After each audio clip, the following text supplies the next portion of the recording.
Dès la semaine prochaine, nous réunirons à Paris les chefs d'état-major des pays qui souhaitent prendre leurs responsabilités à cet égard. C'est ainsi un plan pour une paix solide, durable, vérifiable, que nous avons préparé avec les Ukrainiens et plusieurs autres partenaires européens et que j'ai été défendre aux États-Unis il y a 15 jours et à travers l'Europe. Et je veux croire que les États-Unis resteront à nos côtés. Mais il nous faut être prêts si tel n'était pas le cas.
Dès la semaine prochaine, nous réunirons à Paris les chefs d'état-major des pays qui souhaitent prendre leurs responsabilités à cet égard. C'est ainsi un plan pour une paix solide, durable, vérifiable, que nous avons préparé avec les Ukrainiens et plusieurs autres partenaires européens et que j'ai été défendre aux États-Unis il y a 15 jours et à travers l'Europe. Et je veux croire que les États-Unis resteront à nos côtés. Mais il nous faut être prêts si tel n'était pas le cas. Notre dissuasion nucléaire nous protège. Elle est complète, souveraine, française de bout en bout. Elle a, depuis 1964, de manière explicite, toujours joué un rôle dans la préservation de la paix et de la sécurité en Europe.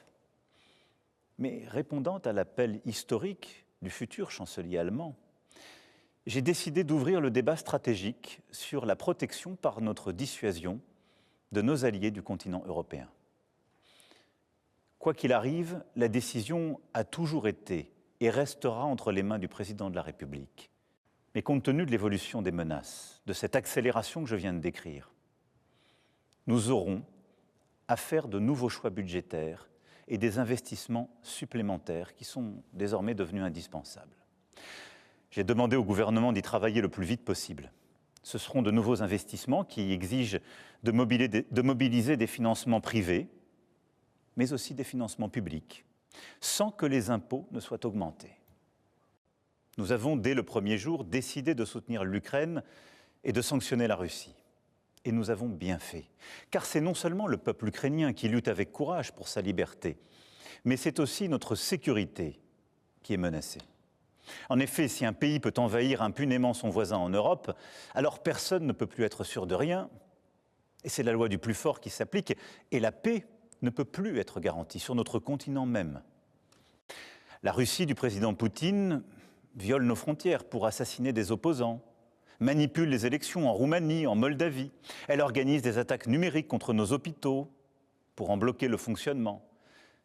La Russie tente de manipuler nos opinions avec des mensonges diffusés sur les réseaux sociaux.